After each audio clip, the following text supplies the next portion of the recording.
Oke, kita akan membahas tentang fungsi rasional. Fungsi rasional itu adalah fungsi yang berbentuk dengan pecahan. Bagaimana untuk kelanjutan dari fungsi rasional, kita bahas dulu untuk permasalahan ini ya. Nah, untuk permasalahan yang akan kita selesaikan sebelum memasuki fungsi rasional secara lengkap, yaitu yang pertama, Dika itu berencana membangun kandang ayam berbentuk persegi panjang dengan luas 425 meter persegi.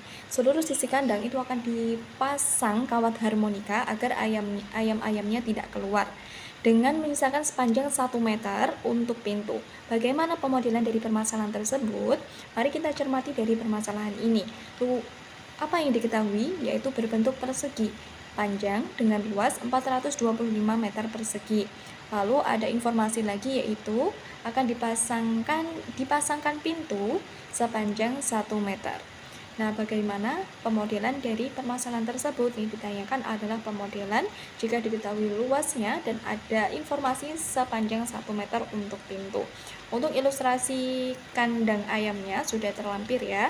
Di sini ada kawat-kawat sepanjang tepinya yang akan dipasangi kawat nanti. Lalu ada atap, nanti itu atapnya itu berpakai bahan kayu, jadi ini tidak perlu membutuhkan kawat. Lalu di sisi sini juga ada pintu sepanjang 1 meter tadi yang sudah diketahui. Oke, kita percayakan permasalahan ini. Kita tahu bahwa dari informasi tersebut yang diketahui adalah luasnya, yaitu 425 meter persegi. Maka dari luas itu kita bisa memanfaatkan rumus dari luas persegi panjang untuk membuat pemodelan matematikanya. Rumus luas dari persegi panjang adalah panjang kali lebar. Jika ingin mencari lebarnya, maka dapat ditulis menjadi luas dibagi panjang. Tadi nilai 425 adalah nilai dari luas, jadi bisa kita substitusikan. Maka rumus dari lebar persamaannya menjadi 425 per P. Ya, sudah tahu 425 ini dari tadi yang sudah diketahui. Karena tadi yang akan dicapai adalah memasang kawat-kawat harmonika di sepanjang tepinya, maka ini berhubungan dengan keliling. Karena apa? Mengelilingi sepanjang bentuk persegi panjang ini. Tetapi di sini dengan catatan yang akan dipasang kawat itu hanya sisi-sisi yang dibutuhkan. Sedangkan sisi-sisi yang pakai kayu ini nggak perlu kawat, jadi kita tidak menghitung sisi yang tidak memakai kawat.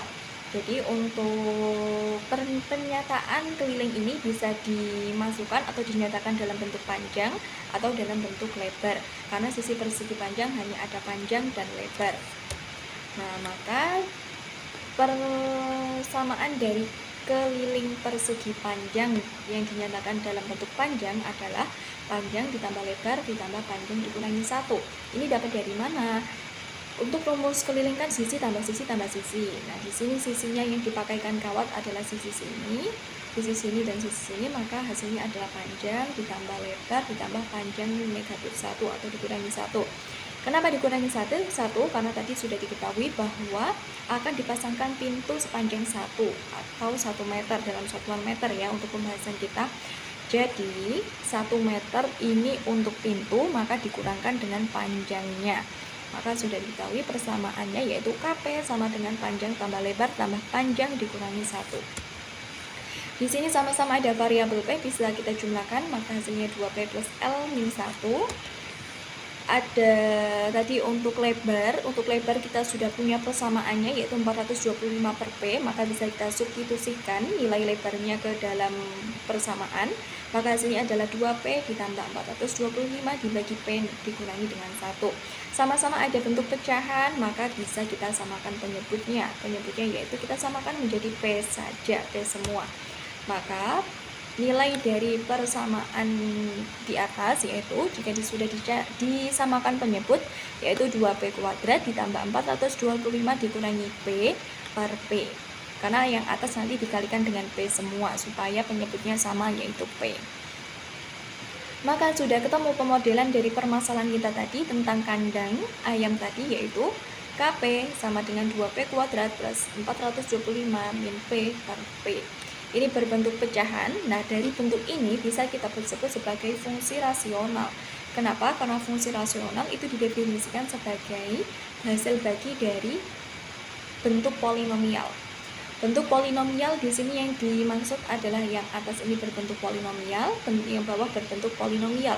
Bentuk polinomial itu ada variabel, ada derajat pangkatnya, dan juga tidak hanya pure konstanta aja.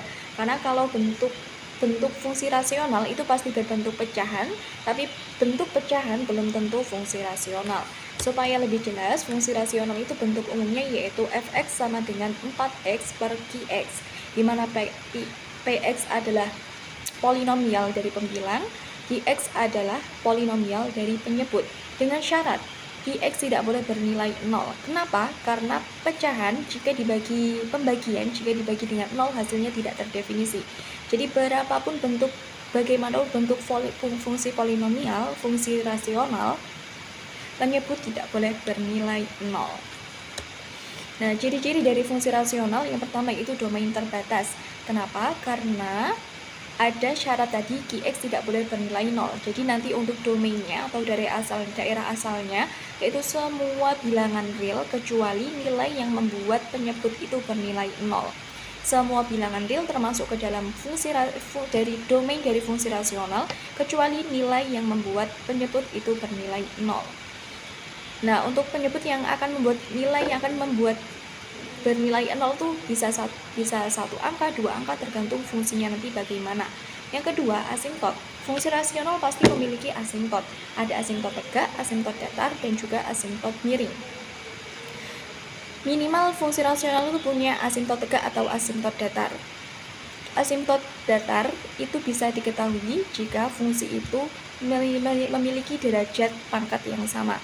Jadi pembilang dan penyebut memiliki derajat pangkat yang sama. Apabila derajat pangkat dari masing-masing penyebut dan pembilang berbeda, maka akan menghasilkan asimtot miring. Jadi untuk asimtot bisa dilihat dari derajat pangkat dari fungsinya. Kalau asimtot tegak nanti pasti otomatis punya asimtot tegak untuk fungsi rasional. Nah, untuk ciri yang ketiga dari fungsi rasional itu tidak selalu kontinu. Kenapa? Fungsi rasional itu memiliki diskontinuitas atau tidak terdefinisi, yaitu pada nilai x tertentu yang membuat penyebut itu bernilai 0. Jadi ini berhubungan dengan domain. Kalau di domain itu nilai yang membuat 0 itu dikecualikan, kalau tidak di kontinuitas, nilai yang membuat 0 itu termasuk pada nilai yang tertentu. Karena membuat sebuah garis yang itu penting untuk fungsi tersebut. Jadi bukan berarti nilai yang membuat 0 itu tidak diperlukan, sangat diperlukan karena untuk domain dan juga untuk pembuat batas fungsi itu. Nah, untuk fungsi rasional juga pasti ada menggambar grafik. Untuk langkah menggambar grafik itu ada menentukan titik potong sumbu X, titik potong sumbu Y, menentukan asimtot datar atau asimtot tegak atau asimtot miringnya, dan juga membutuhkan titik-titik bantu sehingga bisa menghasilkan sebuah kurva yang sudah dirangkum dari angka 1 sampai 5. Intinya adalah seperti itu. Nah, kita coba untuk menggambar grafik dari fungsi rasional. Fungsi ini sudah termasuk fungsi rasional. Kenapa? Karena 2x plus 1 merupakan polinomial, x plus 3 merupakan penyebut polinomial. Jadi sudah terdapat dua bentuk polinomial dari pecahan. Nah, untuk nomor 1 ini pasti mempunyai asimtot datar dan juga asimtot tegak.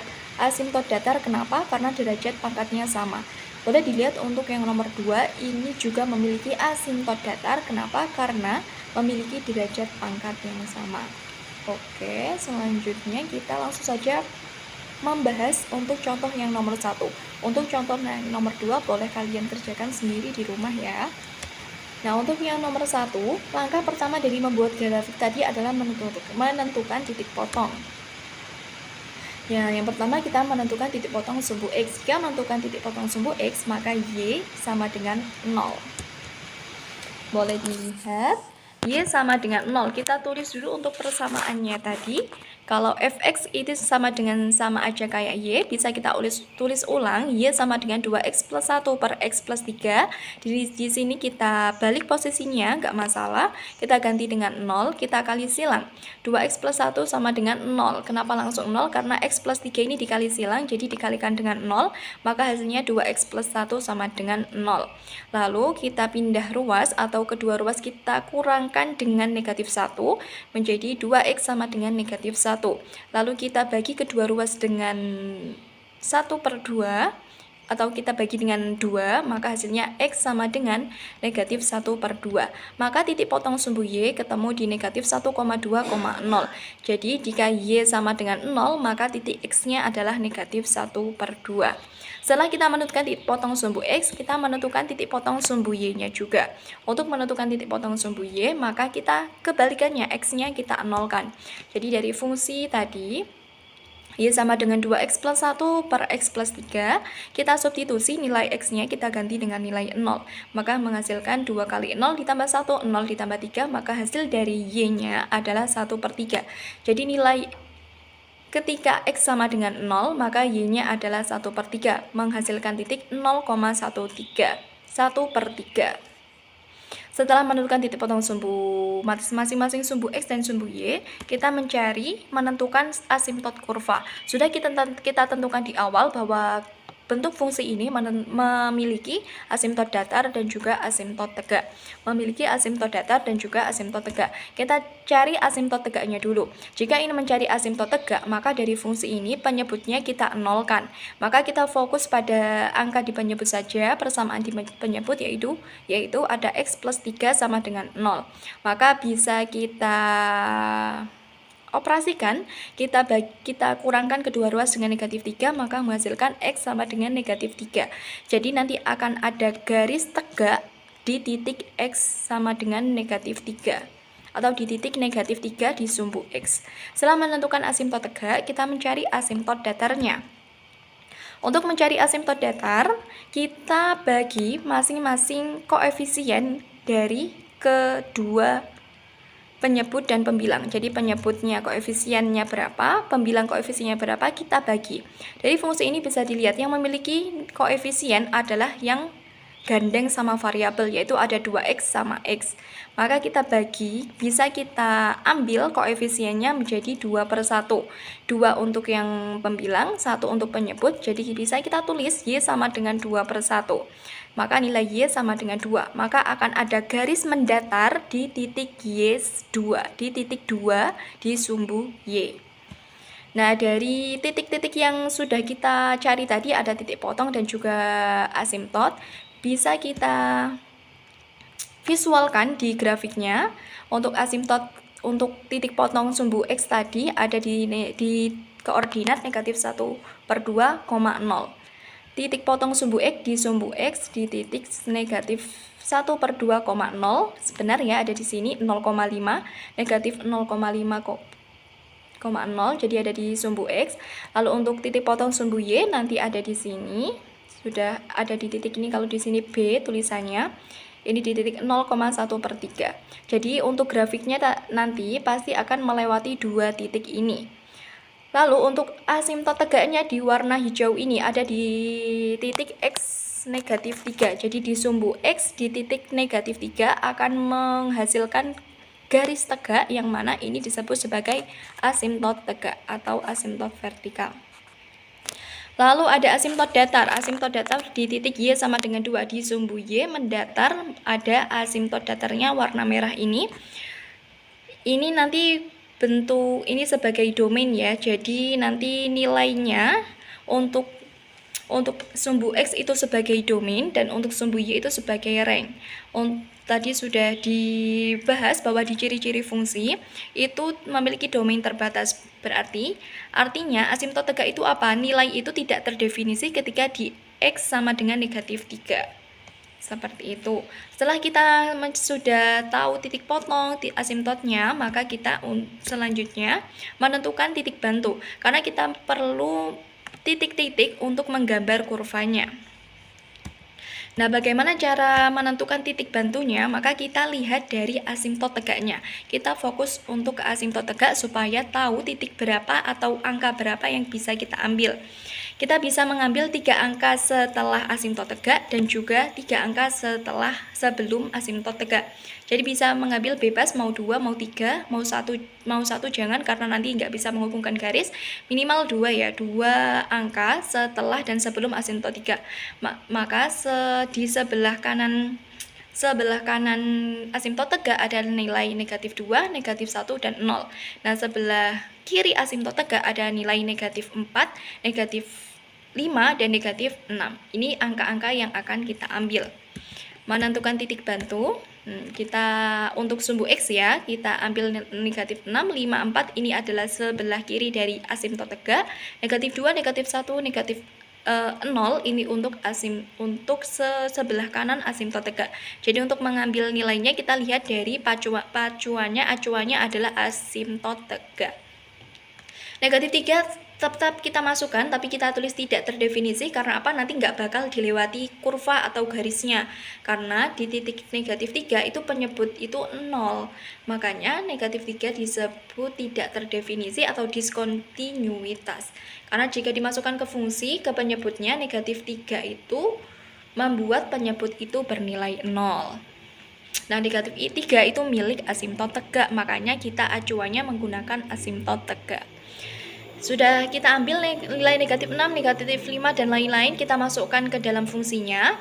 Maka jika negatif 6 dimasukkan ke fungsi hasilnya 3,7, negatif 5 kita masukkan ke fungsi hasilnya 4,5, negatif 4 kita masukkan ke fungsi hasilnya 7, negatif 2 kita masukkan ke fungsi hasilnya negatif 3, negatif 1 kita masukkan ke fungsi hasilnya negatif 0,5, dan 0 kita masukkan hasilnya adalah 0,3. Jadi belum tentu 0 itu sebagai pembuat 0 di fungsi tersebut. Kita harus lihat dulu bagaimana bentuk fungsinya.